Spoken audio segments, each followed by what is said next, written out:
Angela. Joni, thanks. He grabbed headlines a few years ago claiming he had produced the first human clone. Remember the stories of Clone8 and a man named Rail? Two Indian filmmakers will premiere a documentary tonight about the man and the Raelian Revolution. Abdullah Hashem and Joseph McGowan join us this morning to tell us why and how they got inside this so-called sex cult. Thanks, you guys, for coming in. First of all, again, why? Why did you have a desire to do a documentary, and how did you get inside this cult?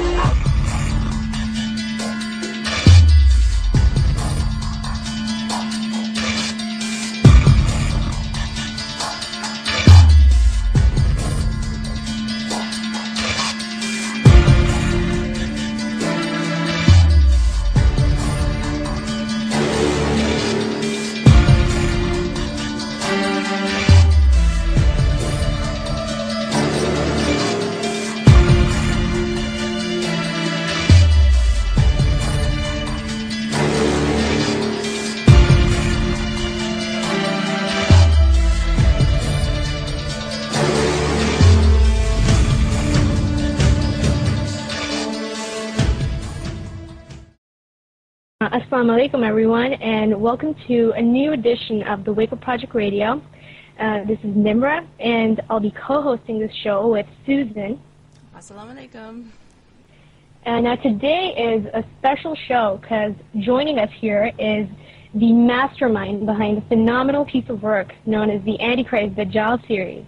Now, this powerful and provocative series shook thousands of people across the globe, becoming a YouTube phenomenon, and just set a whole new standard in the online truth movement. And as many of you may already know, it also served as the original inspiration behind the arrival after having faced countless threats and being shut down 4 times. And it was what essentially triggered the awakening of so many people around the world, particularly the Muslim community. And to say that this series is merely an encyclopedia of conspiracy theories would be a huge understatement, because it really offers so much more than that, and it is truly the most genuine and life-changing series out there. So without any further ado, it is my honor to introduce to you all the founder of Hashem's Fund, Mr. Abdullah Hashem. So how are you doing, Abdullah? I'm doing good. Thanks for having me on the show. I think what you guys are doing is phenomenal. It's the first time I think there's an Islamic radio show that actually deals with the awakening movement and deals with conspiracies, 9/11 truth, and all this. So I think it's great. I've been following you guys' shows. You guys are doing a great job, and it's an honor to be here, really. Oh, well, thanks so much for being here. Now, I know that I speak for so many people when I say that your work has truly left such a profound impact on us. I mean, I, for one, could have never imagined that, of all things, a bunch of YouTube videos would be the turning point in my life. And, I mean, I honestly don't know anyone who's seen your videos and hasn't been affected by them in at least some way. So it's really just incredible. So first, I've got to ask you, what's the story behind this amazing project? I mean, what was it that really led you to this path and inspired you to decide to undertake this journey?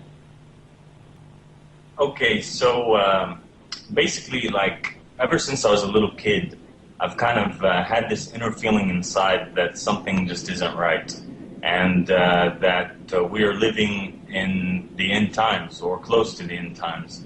And even to the point to where when I was about 6 years old, I was in school in Egypt, and I was outside playing in the playground with the rest of the kids, and I just had this sudden urge inside me to get up and pick up some sand from the ground and to write all over the, they had like this open basketball court area, to write with the sand on the basketball court area in Arabic that the end is near. And then I went inside and spoke with one of the teachers and told him to come out and to see this message that was really important.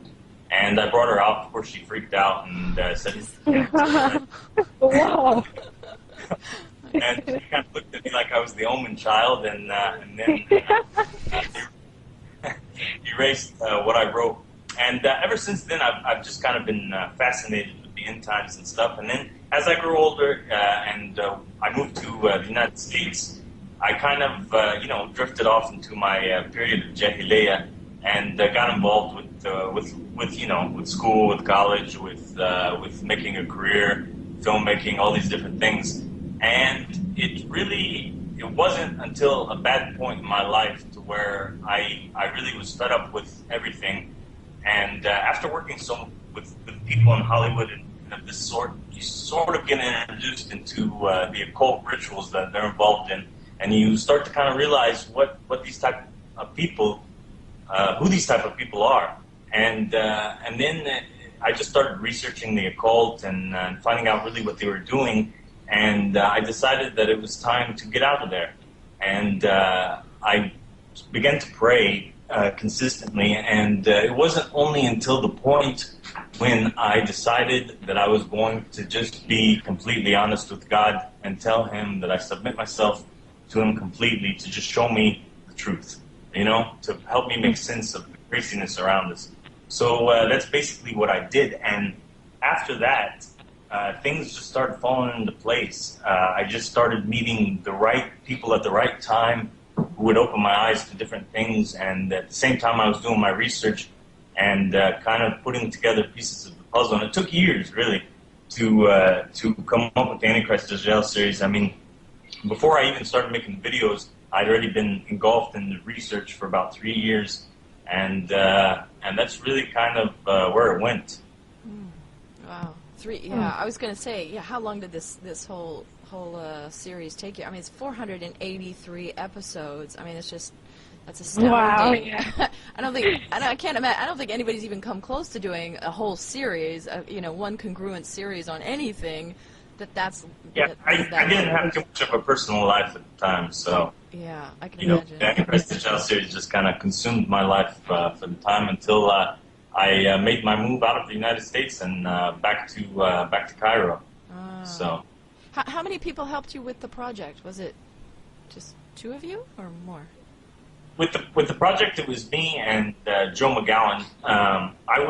Joe McGowan accompanied me with much of the project, but he wasn't really involved with the actual making of the series. He, as you know, if you watch the series, he came with me in the Brilliant, Prophet Yahweh documentary, and he was with me at times with the Dr. Octagon and such. But it was mainly just me and Joe, and Joe wasn't involved with the entire series. So.